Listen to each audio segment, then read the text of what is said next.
Hey Dan, how you doing? Yeah, good, thanks. How are you doing? Yeah, good. Really busy, and I am so pleased that you managed to find time to have a chat with me because I know you're a dead busy man and you've got plenty of projects and work on, and so much appreciated. Yeah, my Or are pleasure. you? Or are you sat at home twiddling your thumbs, thinking, "I don't know what to do. If only Matt Steady would give me a Zoom call." Um, do you know, I think at the moment I'm not super busy, but I am increasingly more choosy about what I say yes to. I Um, love that. Yeah, yeah. I think it just comes from years and years of saying yes to everything, and just feeling burnt out, as I'm sure you'll have experienced similar things. When you can do a thing that people want, then they want it all the time, don't they? yeah, absolutely. And to be honest, when you're very good at something as well, it's yeah, you're in demand. Yeah. So I Yeah. mean.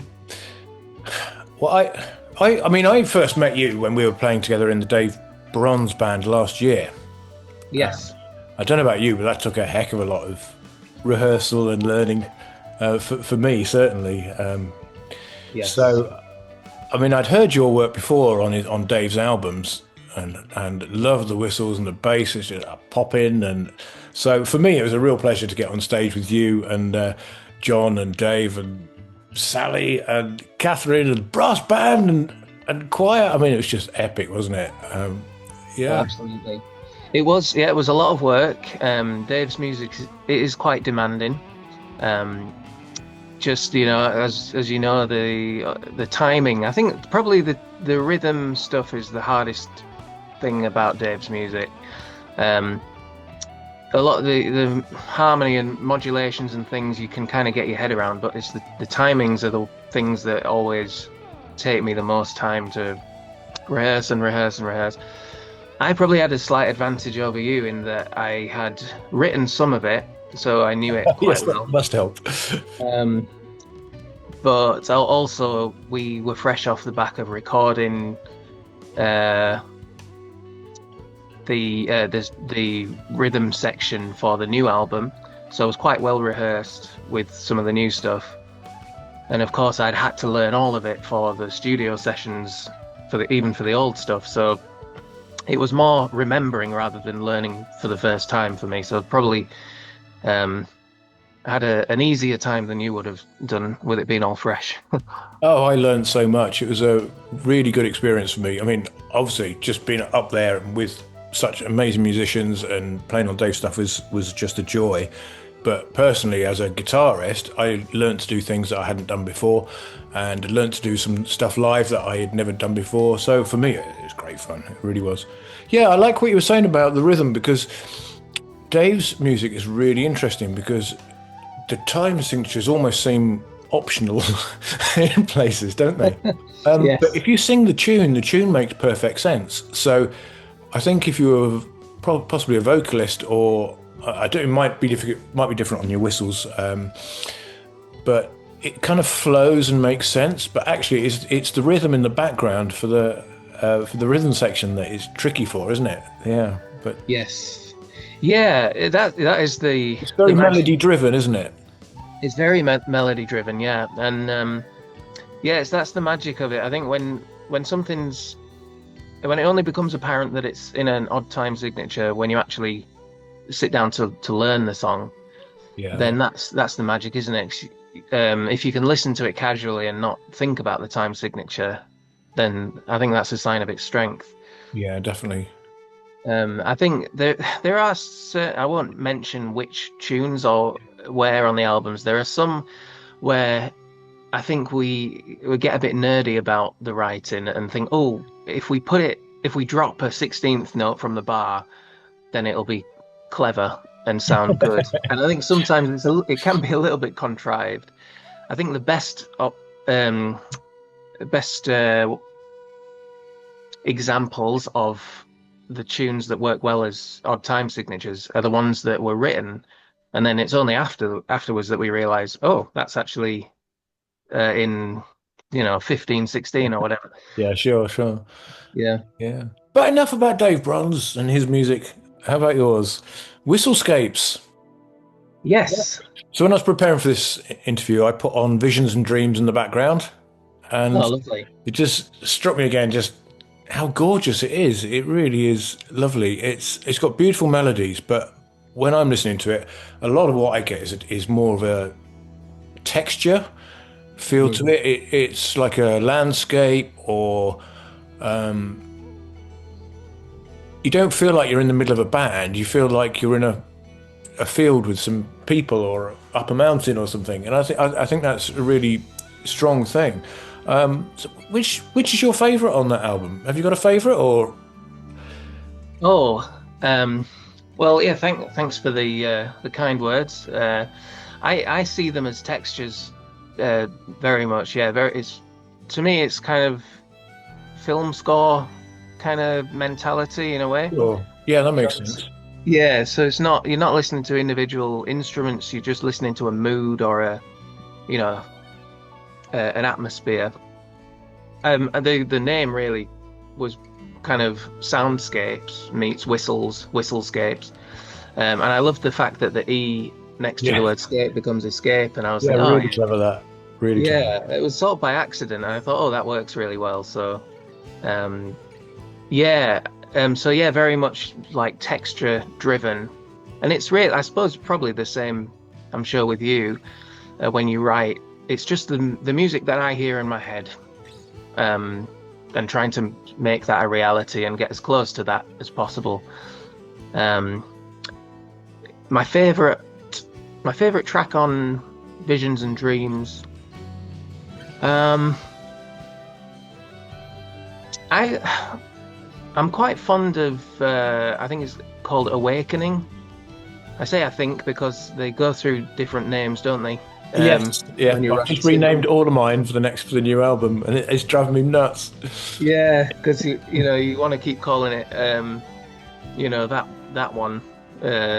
Sometimes I'll call it a song by a color or something, just like a reference. It reminds me of the color green, so I'm going to just call it green for now. But yeah, I think it's called Awakening on the album. Because I just love the guitar. I just think everything came together really well on that tune. And it sounded like something different to anything I'd heard before. And I was like, oh, I think I've made something a bit unique there. So I was quite proud of that. Yeah, yeah. Um, You mentioning guitar there. I mean, I knew you as a whistle player and a bass player, and then I suddenly spotted you on YouTube, just absolutely shredding away in such a melodic manner, and I was like, "Oh my life, you could do guitar as well." So, oh my goodness. So, which is the first instrument? I mean, which instrument did you learn to start off with? my first instrument is guitar. Is it? Yeah, I started on acoustic. Um, as a teenager, I was obsessed with the Beatles. Me too. Um, yeah. Yeah, yeah. Oh, there we go. Yeah, I hadn't really been interested in music much until then. Apart from TV theme tunes, like cartoon theme songs, that was my thing before then. But as a teenager, I used to sit in the kitchen with my mum. She would cook, and I would just sit listening to whatever music she was playing, and it was Fleetwood Mac, T-Rex. She was a big T-Rex fan, and others around, 60s and 70s kind of rock. And then she had this Beatles album. I think it was like a best of thing. And I just got obsessed, and I started saving up pocket money and buying CDs, and then I got a guitar and a chord book of Beatles songs, and that was I just wanted to learn Beatles songs. So that was my introduction to music. Wonderful. So why did you learn whistle? That's quite an obscure one, really. Yes. So I suppose there's two parts to it. The earliest part is driving in the family car to holidays in Scotland and Wales, and listening to Robin Mark, you know, Days of Elijah and The Lion of Judah. I don't know if you remember the old Integrity music. I do remember the name. Yeah. Oh gosh, we're going back a Um, bit there.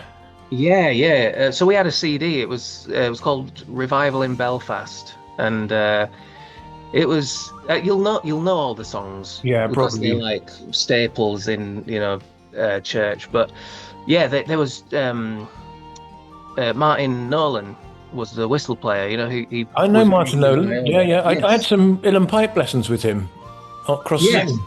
yes. Weirdly, yes. Anyway, So sorry, carry on. yeah, and Tel Braint was drumming on that album too, Oh, um, fabulous. which I had no idea at the time. I just was hearing this amazing Celtic band playing, and it just stuck with me. I was probably 12, 13 at the Oh, time. amazing. Um, and I think the whistles I just thought they were flutes because I didn't really know what I was listening to. And then fast forward to um, working with Dave Bronze for the first time. So his first album had been recorded, and I joined him to do some live shows because we used to play live occasionally in those days. Um, and then I got into the writing for the second album, uh, Not All Those Who Wander Are Lost. Uh, and it took about 5 years to write, I think.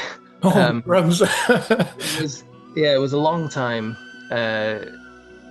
that we yeah, and during that time, because it had a very Celtic sort of feel, um, I decided that I was going to learn some whistle just for kind of trying to get that inspiration for that sound for the album. So I bought a tin whistle, just a little. Um, I think it was a Clark. It's like a actual tin with a little wooden fipple. Oh, Um, yeah, yeah. it it didn't sound amazing, but I was quite taken with it. And I was coming off the back of doing my degree, which I'd spent hours and hours going up and down scales on electric guitar. And I thought I'm going to apply the same mentality to the whistle and just try and get as good as I can within a short space of time. So I would just put hours in. I just, did the whole metronome thing, and um, I'd block out an hour, maybe 2 hours every day, Yeah. and maybe for about a month or two until I thought, oh, I think I can play now. Because it's certainly a much simpler instrument than the guitar. So yeah, It is until you get, it's easy to do to a certain standard, but it's actually quite hard to then jump up to the next level on it, I think. But it's a lovely instrument for anyone that can just pick up, because everyone can play something on it within 5 minutes. And it's a really beautiful instrument from that. And actually, they sound fantastic recorded. And you can yes, buy one for like £5, and you can buy more expensive ones, but actually, they're really good. They're fine. Yeah. yeah. Oh, some of my Definitely favorite, recommended. like some of the ones that I pick up more than others, especially for recording, are the cheaper ones. Um, and I think it's probably the same with any gear in music. The best gear that you can use is the one that you're used to. So like I've got well, it's not here, but I've got an SM57 mic that I use for pretty much everything. Um, and it's a bog standard, uh, 100 quid mic. You can run But them over and they're still okay. That kind of mic, yep. yeah, yeah.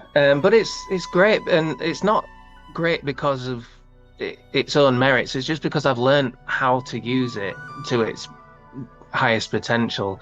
Whereas if you gave me like a really expensive condenser mic of some name that I haven't heard of, but you could tell me it was thousands of pounds, but I might not be able to get a good sound out of it because I'm just not used to it. I think it's like that with instruments as well, isn't it? For sure. I mean, I do fall in love with instruments sometimes, but generally, my advice to people when they say, "What instrument shall I get?" and they're looking online and saying, "Which of these shall I buy?" It's like, no, don't do it.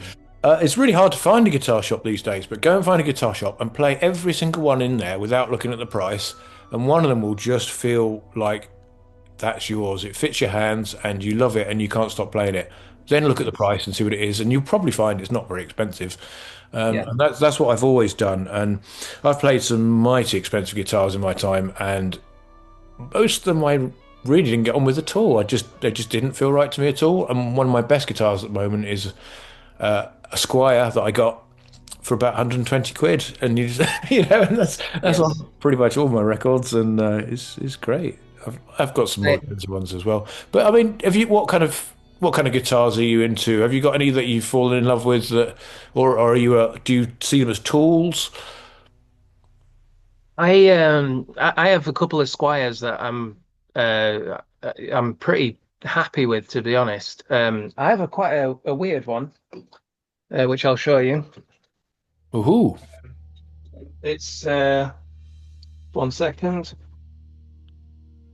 It's a Toronado, which is a name I hadn't heard of before. no, I Um, haven't. but what's cool about it, I learned electric guitar on a Les Paul, and this is it. Uh, there you go. I don't know if you could see Squire there. Yeah, yeah. Ooh, Um, but it's almost reminiscent of the Jaguar kind of it is. curves. It's that, yeah, it's that kind of shape, but it's a 24 3/4 inch scale length, so it's the same, like a slightly shorter scale length, and so it's the Les Paul size. So it just kind of bends a little bit easier and it's a bit smoother. And then it's got the same neck bridge, 2 volumes, 2 tones. So it is essentially it's a Les Paul, but with a bolt-on neck and Sure. a Fender-ish kind of feel. So Interesting. that's like the Yeah. perfect hybrid between anything. In reality, it kind of sounds a bit Telecaster-ish, um, which is a bit, you know, I guess if you cross a Strat and a Les Paul, maybe that's what you get. I don't know. Oh, maybe. Yeah, but I love it anyway. It seems to do everything quite nicely for me. So Nice. So, pop quiz. Have you got big hands or little hands? I've got quite big hands. Have I you? don't know if you can see. I don't know if that makes any sense in terms of reference, but they are quite big. It's quite hard to tell on the screen, but mine are tiny. Right. Yeah. Dave's So with are those quite small. with the long scale length guitars, um, they do feel better. They're smoother. You can bend them easier, and I love it. But when I'm down the bottom, I'm stretching, thinking, "Oh my life." Yes. Yeah. So yeah. Yeah. Dave has pretty small hands actually. How does it? Um, and I don't know if that's why he does a lot of tapping, and I don't because obviously you don't have to stretch very much if your other hand's doing a lot of the work. So I'm not sure. No, I reckon he does tapping because it's cool. Well, maybe that, yeah. Who knows? Yeah. He taught me in the early days. He taught me a lot. Not in any sort of formal sense. I never had him as a teacher as such.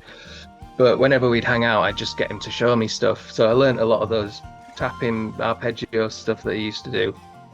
Yeah, he still does, and now does on a level that's beyond my comprehension. And he also taught me to alternate pick, which before then I just could not do at all, and I'm still not very good at, to be fair. I finally got my head around alternate picking, kind of, and then he then showed me the kind of economy picking instead, and that just blew my head. I mean, Yeah. I'm still working on that one, trying to get that. Sometimes it comes naturally, and sometimes it doesn't. But it's like whatever you learn, there's always another technique, isn't there? Yeah, absolutely. My favorite is, and I do it pretty much instinctively now, is I have the pick there, and I use the middle finger as a bit of a, Oh yeah. for crossing strings. I think it's like a Tom Quayle thing. I was about to say, I think I've seen Tom Quayle do that. Yeah. Yeah, I think that's where I first saw that, and that's pretty much exclusively what I do for doing like lead playing. That's really interesting. Oh, I'll have to watch out for that. I've been Yeah. disseminating your Um, YouTube videos. yeah. What's going on It's here? not that I do very much of like lead playing these days, but yeah, I just think when you're a musician, you sort of I don't know, like when you're sort of like younger and there's bands forming, if say for example in that band there isn't a bass player, so you sort of well I'll learn bass then, Yeah, that yeah, kind of that's it. thing. So being among company such as Dave Bronze and yourself, of course, you tend to do less of what other people do really well, if you know what I mean. It was quite Um, funny on that. When we did that gig, I was talking to Dave at the end, and I said, "I've just realised, I'm meant to be a guitarist. I think I'm probably the fifth best on the stage." And he kind of went, "Who's the fourth?" yeah. Oh, it was brilliant. Yeah, well, Dave often jokes that he's not even the best guitarist in his own band. Absolutely. Making reference to myself and John, who were both competent at least, but I think he's doing himself a disservice there. Yeah, for sure. Um, Although, it's interesting. We've all got our own strengths. Dave will ask me to record acoustic guitars quite often, just because Oh, there's a interesting. certain way that he seems to like my I feel. love the way your acoustic guitar comes across when it's recorded. It's beautiful. And we talked about it a while back, didn't we? Now, and basically, you play it really, really quietly Yes. and mic it up, and yeah, I love your acoustic sound. I've been trying to get somewhere near it myself, but Well, thank you. Yeah. Yeah, it's again, I think it comes back to the tools and using what you have. mm, Because I've just got that SM57 and I could, buy a more expensive mic, but because I'm so used to it now and I know where to position it, I know how much gain to put and how to then attack the guitar. sure. Now it's all just like I probably will never change my approach to that now. No, I think it's a very valid approach for sure. And I mean, talking about people's strengths, I think one of your strengths is just how quickly you write music. It's mad. You on when I did some violin for you, you'd send me a half a track and say, "Could you double this violin up?"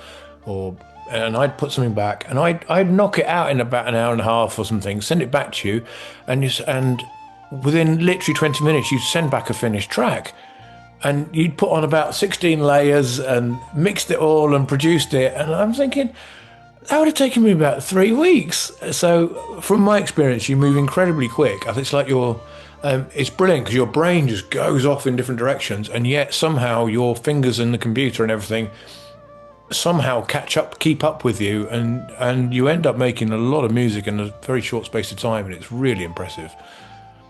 Well, thank you. I think 20 minutes is probably an exaggeration, but 23. I Yeah. think there's probably two elements to that. I think the first being I write so much in my head, and I think at the time that I was making the album in question, I was working in Leeds, which is a train ride away from Halifax, in a job that I was so miserably bored in.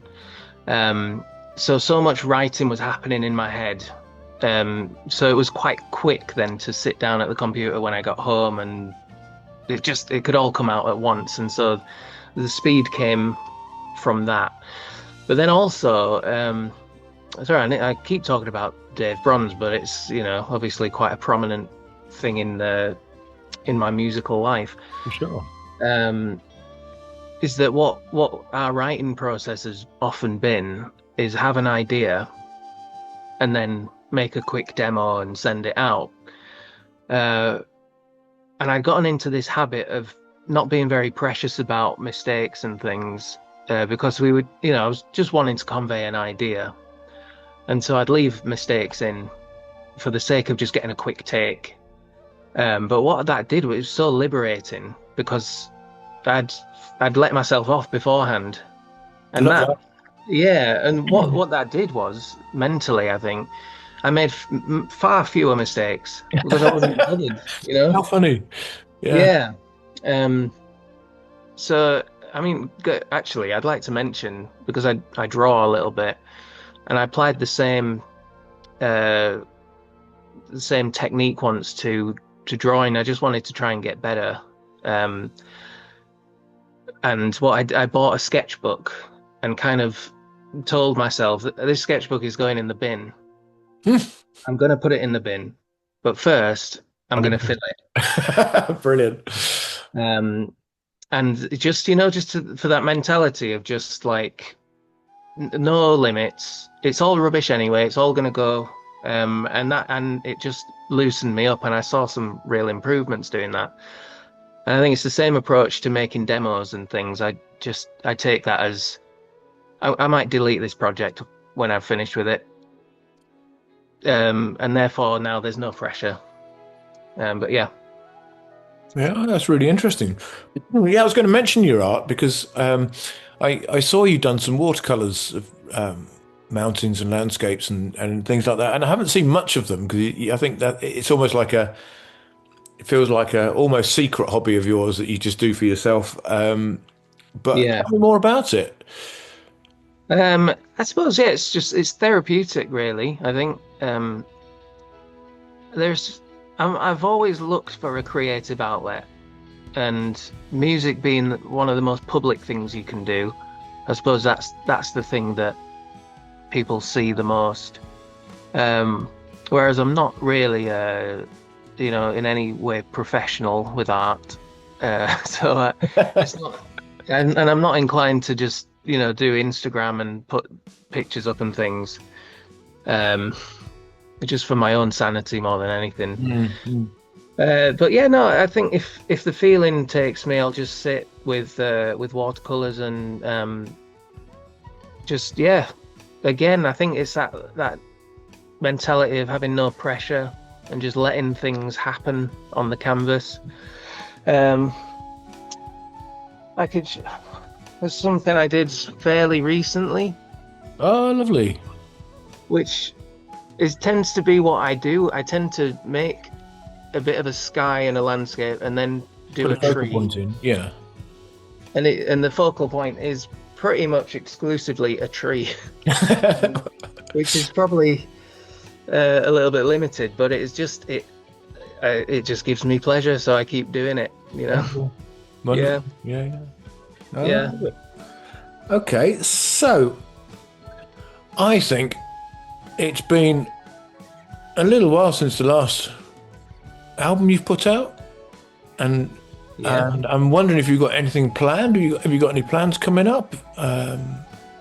Maybe some live stuff or recording. I know you've just finished a huge amount of recording with Dave, of course. Yes. So you might be taking a break, but any plans? Yeah, it's been over a year, I think. Yeah, I think maybe it's been 12 months at least now since I put the last one out, Visions and Dreams. So I'm always writing in some capacity. I've written quite a lot of songs with lyrics recently. Okay. And because it doesn't quite fit into the Whistlescapes kind of cinematic universe. It's it's kind of like a bit of a, well, what do I do with that then? So I'm quite tempted to try and put something together, to put an album of songs out. But in what capacity that'll be, I don't know. I've got demos of them. I usually, if I've got a tune of any kind, I usually make a demo anyway. And sometimes I'm quite satisfied that now it exists somewhere, and that maybe that's as far as it needs to go. But in terms of Whistlescapes, I think what I'm waiting for is just that spark of inspiration. The last album that I made, I was listening to Fluke. Do you know Fluke? No, not yet. I'll have to look them up. Yeah, just a really great Celtic instrumental band. Brian Finnegan's the whistle player, and he's just a monster. He's so quick and articulate, but super melodic. And what I love about their music is it's full of emotion. And so the album Ancora, which I think is their second to last album, the last album's fine, but the one Ancora, I'm pretty sure it's called. It's just it just blew my mind when I heard it. And I was going to Glasgow on the train at the time, so it was quite a long journey, and I listened to it maybe 3 or 4 times on that journey. And I think it was when I came back from Glasgow that I started putting visions and dreams together. Just because the inspiration was just there, I just felt I felt full, and so something needed to overflow into a creative project. Yeah. So I think I just haven't quite felt enough of a spark. I think I'm not quite full yet. Maybe I'm about here. And yeah, when I do, something will come out. Wonderful. Looking forward to it. You're a scholar and a gent. Thanks so much for spending your time with us this evening. Oh, yeah, it's a pleasure. It's fun to talk about this stuff. Yeah, and let's do some more music together at some point. Yes, let's. Thank you. Thanks so much, Dan. No worries.